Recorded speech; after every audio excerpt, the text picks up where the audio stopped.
Ayaw pag-order kung wala kay pangbayad. Ayaw pagpalit og butang kung wala kay pangbayad. Kay kabalo ka.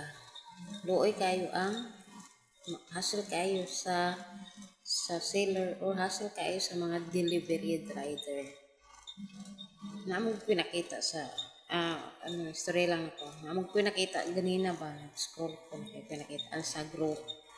Tapos, nangutana siya dito siya si buyer. Nangutana siya dito sa grupo nga required ba daw mubayad o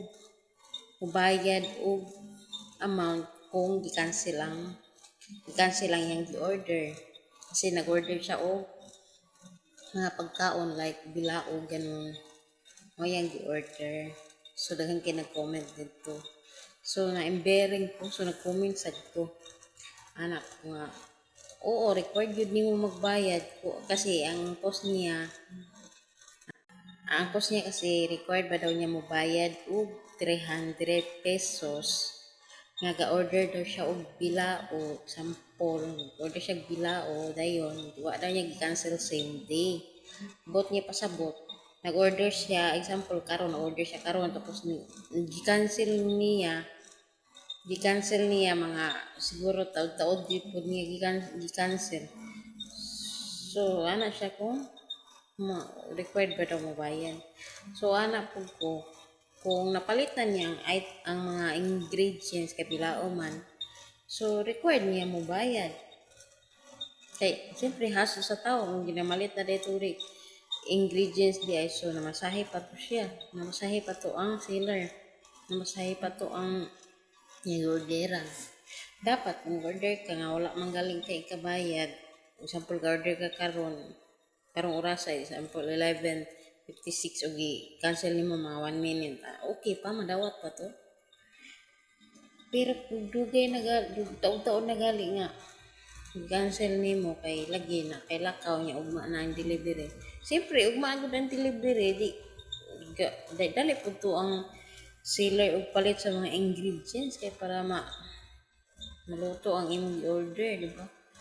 So, ang akong katambag ay pag-order ko may kabayad. Kay hassle kaayo, naglaan ang tao og oras sa imo nga para replyan ka, daghang kay oras naglaway mo usik. Nya di ay cancel So, ayaw mo kay ngano sa mga seller, sa mga affiliate, affiliate na mo. Kung na mag-order sa mga party na mong lipaya, anak, grabe ang kalipay. Nga, i-cancel at di ay, muro may nabagsakan og langit, anak. Pero wala may mahimo kay anak man ang kinabuhi, anak mang negosyo.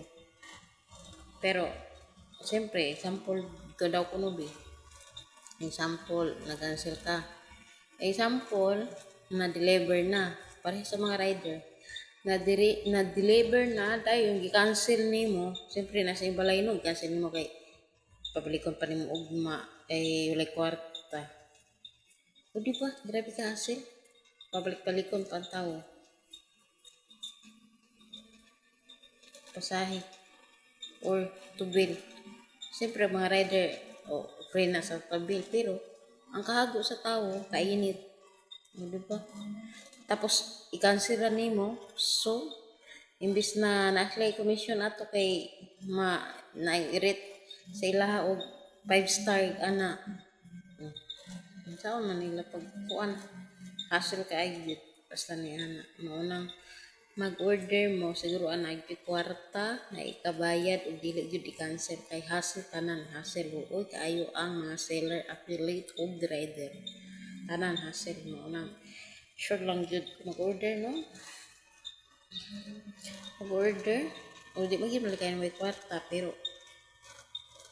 basta ako ang kuan no mag-order kinahanglan na yung kwarta kay luoy kaayo hassle kaayo luoy kaayo mga seller mga okay affiliate pero luoy pa kayo account sa affiliate implemente kasi lang kay ano mababa ang rates nila dili mo taas luoy kaayo ang account kung sa mga rider, pareha ra po. So, ang tambag na ko, ayaw pag-order o walay ikabayad. Katura, salamat.